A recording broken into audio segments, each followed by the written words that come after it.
Today on the Relationship Revival Show, I'm joined by Jordan Scott. Jordan is a decision-making entrepreneur and content creator, and she's also the founder and CEO of Cobble, an app designed to help people make better, faster decisions together.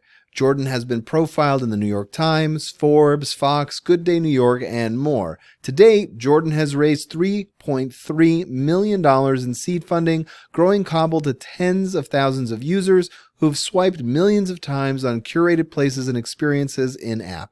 Cobble is currently launched in New York City, Los Angeles, Atlanta, and Miami, while quickly expanding to new cities, optimizing decision-making functionality, and more. You're listening to the Relationship Revival Podcast with John DeBach, also known as Mr. Spirituality. That's me. I'm your host, giving you insights and guidance from over 10 years in the field of this amazing journey we call romance. On this show, I go over everything you need to know about how to get into a relationship, how to get the most out of a relationship, and sometimes even how to gracefully end a relationship without pulling your hair out and going crazy. And occasionally, I'm even joined by new and old friends who are also relationship experts to bring you guidance and wisdom with new perspectives. Thanks for stopping by. Jordan Scott, app extraordinaire genius. How are you? Oh my God, John, my favorite intro I've ever gotten. I'm good. How are you? I'm good. I'm really excited to talk about your app and kind of what went into the thought process behind it. And I said your name right? There's no gotcha. It's Jordan Scott. It's not Jordan Scotte or anything like that. I No, forgot but to ask I like before we that. started. No, yeah, Jordan Scott. But I was saying earlier, like it's so funny because my name could go either way, male, female. Whenever my husband and I are going out and we do these takeovers on Instagram where we like try all the food and the drinks and whatever, and we set those up ahead of time, and people without fail go directly up to him and are like, Jordan, thank you so much for coming. And he always has to say, like, I'm not Jordan. This is Jordan. That's funny. And Does he have an people effeminate just name? Nick. No, they didn't even know his name. Oh, okay. Because you make the booking and then it's just like they just assume it's. I get it. Yeah. Exactly. Okay. Well, awesome. So you and Nick had, I'm sure, a storied romance like a lot of people. And for someone, I'm going to take a wild stab here. For someone who created this app, maybe something went slightly off. Not hopefully nothing too serious, but that like inspired you to create Cobble. You know, lots of things were off, but I will actually say the original inspiration for Cobble was actually a really incredible date that my husband planned. Our first date, actually. We met in a bar and took a couple attempts to get me to go on an actual date with him. But I had mentioned briefly that I liked the movie Whiplash, which is that crazy drumming movie. Yeah. I don't know if you ever One of my saw favorites. it, but yeah, it's fantastic. J.K. Simmons and Yes. So when it came time to our date, he was like, he brought me to this underground Italian spot and then surprised me afterward with like a full jazz band that I had never seen a jazz band, but because I said I liked that movie, he like got us this crazy reservation right next to the stage. And I couldn't believe not only the like thoughtfulness of that choice, but the whole putting together of the night, the like, we'll go to this restaurant and then we'll walk across Washington Square Park to the jazz club. And then after the jazz club, we'll go to this bar for a drink. And I was like blown away. And so the, original idea for Cobble was very much rooted in helping people create these sort of well-constructed nights. That was like, how could it be easy to do that? And out of that idea came, well, what's hard above all else is actually agreeing on what you want to do and when you're free and all of these little things that go into making plans together. And so Cobble was born. That's cool. So I have a question for you. Why didn't you want to go out with him the first couple times that he asked?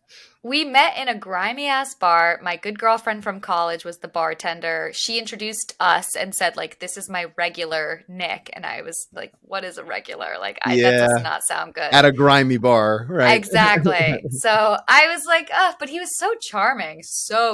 And I found myself just like we would be on either sides of the bar and then slowly we just kept on coming back together in the middle, and then we'd separate, and I'd be like, how do I get over there again? Or like, Oh, and that's I don't sweet. know. He just was amazing. This is 8 years ago now. Very cool. Very cool. So when you got married, are you married first of all? Yes, I am. Okay, so when you guys got married, did those dates kind of continue? Oh yeah. Less so now that we have a 9-month-old baby. But originally, Congrats. yes. Thank you. But yeah, actually, we did this thing that I highly recommend to anyone listening if you're in a relationship. Wednesday surprise. So Wednesday surprise is when, and you switch off. One Wednesday it's mine, the next Wednesday it's Nick's, and you just have to tell the other person what time to meet you at what address. So when we lived in Brooklyn, it was like get on this subway station, get off at this station, and be there by 7 o'clock. And they Yeah. just had to show up. And that was the best. Like Yeah. you were excited, you were interested. And something that's really great about Cobble is that you can actually, as you go through the different ideas in the app, you can like things. And when you both like the same idea, you match. So when it comes to making a Wednesday surprise, you actually already know what your partner likes. You're not doing a wild guessing game of like, I'm going to just pick this and hope she likes it, axe throwing or whatever. And what's really fun is that sometimes you like an idea and it's a match and you just would have never surfaced it to your partner because you're like, I don't think they'd like that. And then you were wrong. Hmm. So I don't know. I'm a big fan of Wednesday surprise. I am too. I've never called it Wednesday surprise, but I will tell you that is one of the big things that I prescribe to clients of mine is that surprise is the mother of intimacy because when you're Hmm. dating, everything's new, right? You have to learn the person's likes, their dislikes, and so everything's a surprise. The way they talk, the relationship they have with their friends, their job, their family, everything's new, and that feeling of newness is really not newness, it's constant surprise. You're constantly Ah, learning. And so when you give someone flowers on Valentine's Day, it's expected, right? The only possible surprise is if they forget, which is disastrous, right? Or anniversary, depends on, your relationship. But like you can't really, which is why so many men have to kind of go above and beyond because it's like it's out now I got to spend $600 on flower, something stupid. But if you come home with a ah, single flower on a Thursday, you're a hero, so it's like that there's that element of surprise that really kind of gives the person the feeling of I'm special. And the only thing I would add, mhm. because you did it perfectly, and I want to get into how Cobble helps, because I am curious. I haven't had as much time to play with it as I would have hoped before the interview. Um, but what I would say is, if you are going to do this, and this is a lesson learned from telling so many people to do this, date and time and location for sure, and what to wear. So like Ooh. so if you're planning a night out at a jazz bar and maybe you're a little bit more easygoing, but I know if I tell my wife like, hey, be ready at 7, and for us it's always at the house, I'm taking you out, and I don't tell her to wear an evening gown and when we're going to like the Magic Castle or something, she's gonna push our plans back an hour and a half, because she's like, I wasn't Right, ready for right, that. right. So if you're going axe Yeah, I throwing, hear what you. we've done is like, hey, wear something comfortable and warm. We're going to be outdoors. So that kind of Very stuff, good point. yeah. So just especially for women, like what to wear. And for men, if you don't want them showing up in jogging pants, then you definitely need to, to like, by the way, wear a tie, like, so Yeah, that's, right. that's No, kind of that's key. very strong advice. Very strong advice. Yeah, I agree. So I love the idea. It's kind of like Tinder for for um for like date night where you could swipe through and then you guys see if you have matches and then you can kind of plan from there. And you can give your partner access. Can you do it in larger groups? Yes. So that was a pretty big expansion that we did recently where now, you can make plans with your partner, but our users were like, I struggle to figure out what to do with my group of friends, with my parents when they come into town, with whatever. So, yes, now you can actually connect with anyone in your life. You can make specific groups in Cobble. And it sort of combines like the magic of Doodle, which is figuring out what time works for everyone as well as the content of what you're actually doing.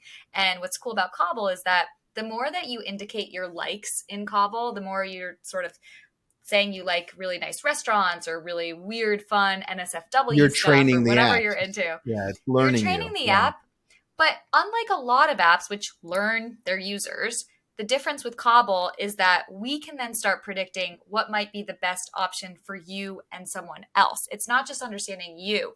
It's now able to say, well, if you like this and they like this, and in the past you've matched on this, then we can pretty confidently predict that you'll actually match on this.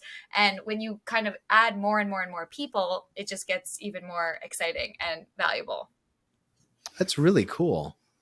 What's your are you know what do you see as the most frequent users on the app? Who are the people who use it the most? Is it the social circles?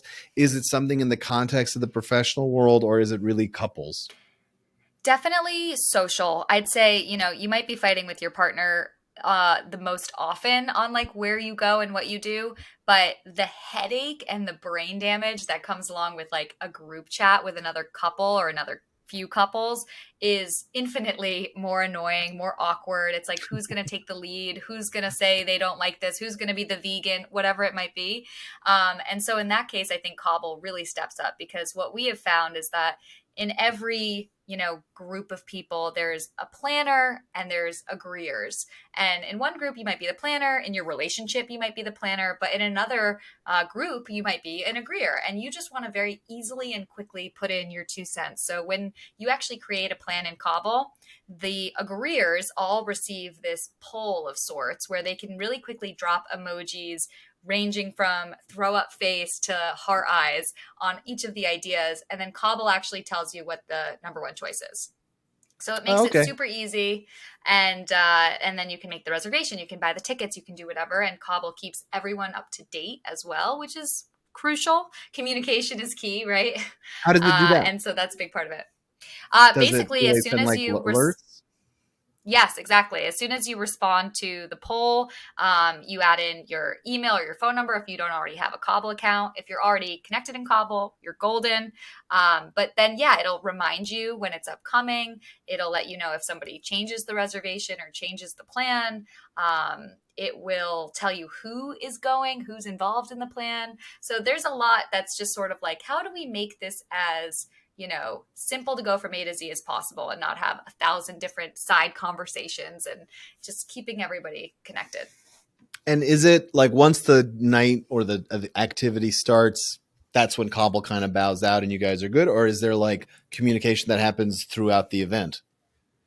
No, yeah, I mean, at this point, no, it's definitely on the roadmap to see like what else can we do? Like a really Yeah. fun idea that someone surfaced the other day was, so you all agreed on this restaurant, you're at the restaurant, you're having a good time, you're feeling good. Why shouldn't Cobble at that point chime in and say, there's a bar right around the corner if like you're feeling a nightcap moment or whatever it might be? Like, how do we Right. continue to add value as the night goes on? But what we're doing now that sort of takes that information to account is like after the experience passes, everyone is asked, would you do this again? Yes or no? Because it's as simple as that. I don't need a 5-star rating system. Right. Like, Right. it's would you do this again or not? And so, based on that information, again, we can continue to get smarter in terms of what we recommend. That's really clever. And how long have you Yeah. guys been working, or I should when was it born? How long ago did you start this huge journey? Because I've been in the startup world and it's a long journey. It is. Thank you for calling that out, John, because it is a hourly struggle.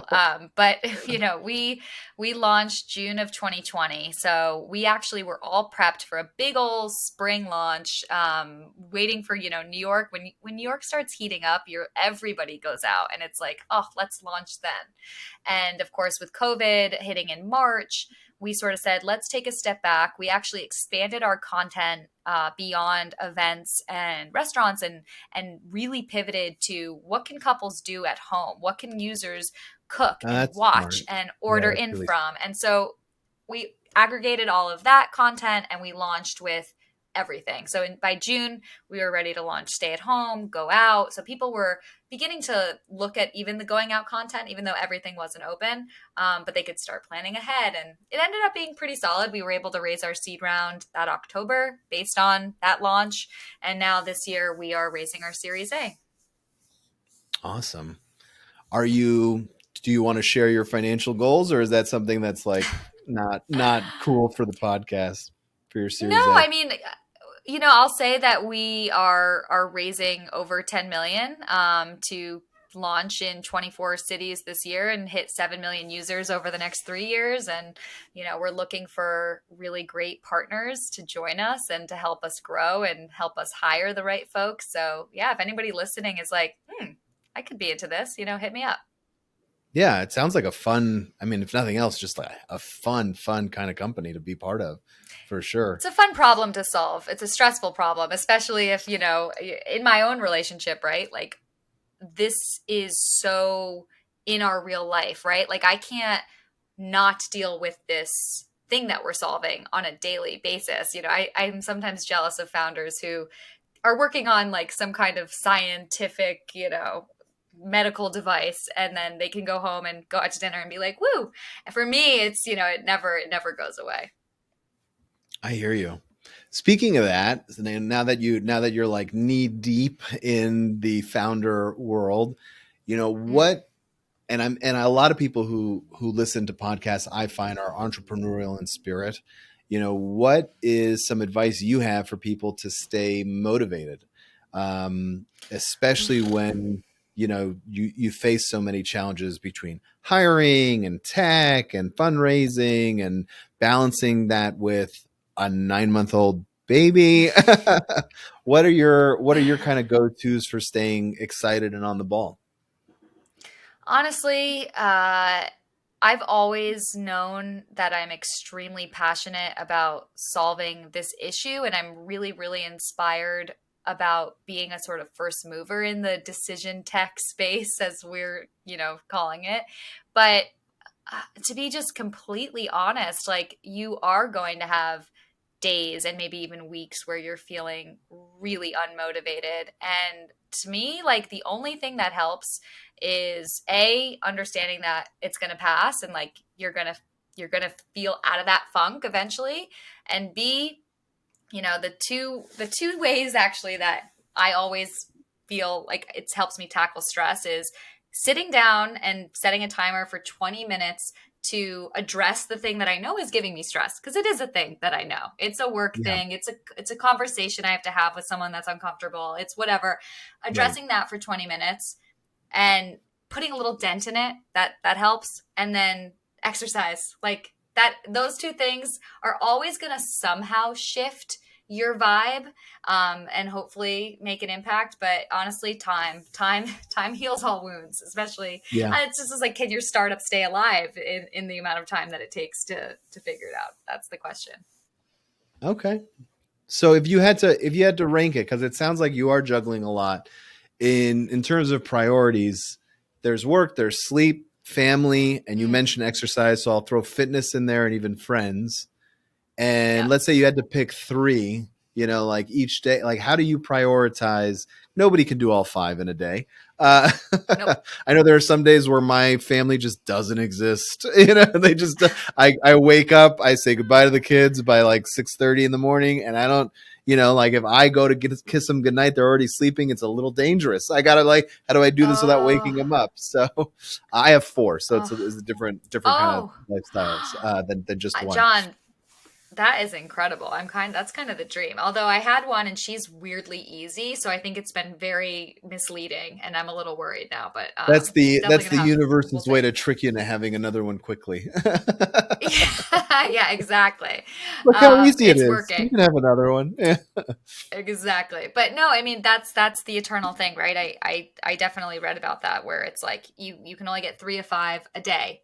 And on a normal weekday, I'd say a perfect one is work, fitness, family. Those are good. But sleep and friends, you really do need to get those in there. And for me, that's the weekends, and definitely occasionally a weekday. Like I'm always going to feel not right and not myself if on a Monday, Tuesday, Wednesday, Thursday, Friday, work was not one of those things. But I do find that sometimes you really need to say to yourself, like, work isn't one of them today. That's full stop. It's not one of them. So if it's not one of them, what else is there? And like, don't don't feel bad, don't feel guilty about actively going in pursuit of those other things.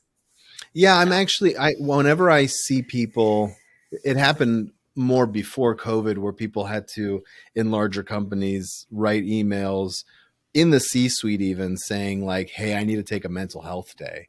I thought it was mm, really nice to set a tone for people like, "Hey, this is important." And also happier and healthier people just perform better. They're more effective. So once in a while to yeah. like check out like that for sure. Like you said, once in a while it's not going to be work. Once in a while it won't be your relationship. Being able to Yeah. articulate that and being confident enough to say that is huge. Well, you bring up a point too, which is like, it is shocking to me that how much of like what energy I put out and what I do and show trickles down to the rest of the team. Like even if I am not feeling myself or not feeling 100%, like that really really does have an impact. And it's not to say like, oh, I just need to put on a fake mask, whenever I'm feeling that way. That doesn't work. That's worse actually, because that also comes across. But for example, a person on my team was putting out a total fire on a weekend one day and ended up having to put like 4 hours in to address this problem.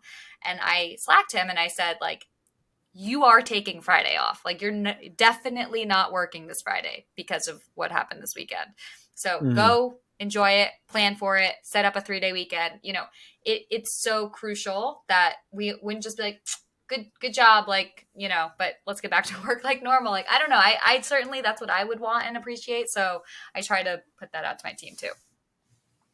And how spread out is your team? I mean, are you working with offshore or nearshore developers, and then you have your? I mean, what's kind of the situation right now? Everyone that works on Cobble is full time, very embedded. We are all over the world. Our lead engineers in Paris. Another one of our engineers was always in Brooklyn with me, but actually is spending a year traveling all over the world. He's in Thailand right now, Wow. becoming a nomad, a digital nomad. So great for him. But yeah, Chicago, LA, London. When we started this company, it was in the middle of the pandemic. I could hire talent from anywhere, and we've sort of kept that up. Yeah, I think that's the new model. Nobody wants to take the overhead of a big office anymore, and it's people get just as much done if as long as you know how to motivate them and kind of keep things in check. And I will say one thing that we do is called Camp Cobble, where once, maybe twice a year, we all fly to the same city and we spend a week working together. And that feels really good and gets everyone very close for the week. And of course, we use Cobble every single night for where we're going to dinner and what we're doing. And it feels good to test the product. And yeah, it's important. And I personally, like, I go into the city 2 days a week to work because I need that life. It makes me appreciate working from home more. It makes me appreciate working at the office more. And, Hmm. I encourage my team to find that in their respective cities as well. That's great. That's great. Um, let's say you could go back in time and talk to Jordan from 2020 Mm. before she launches this amazing adventure. What are you going to warn her about, and what advice would you give her?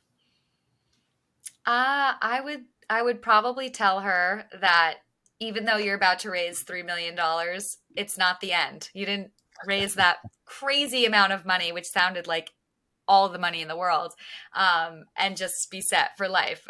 It's a consistent, iteration on product. It's a consistent iteration on like how you raise money.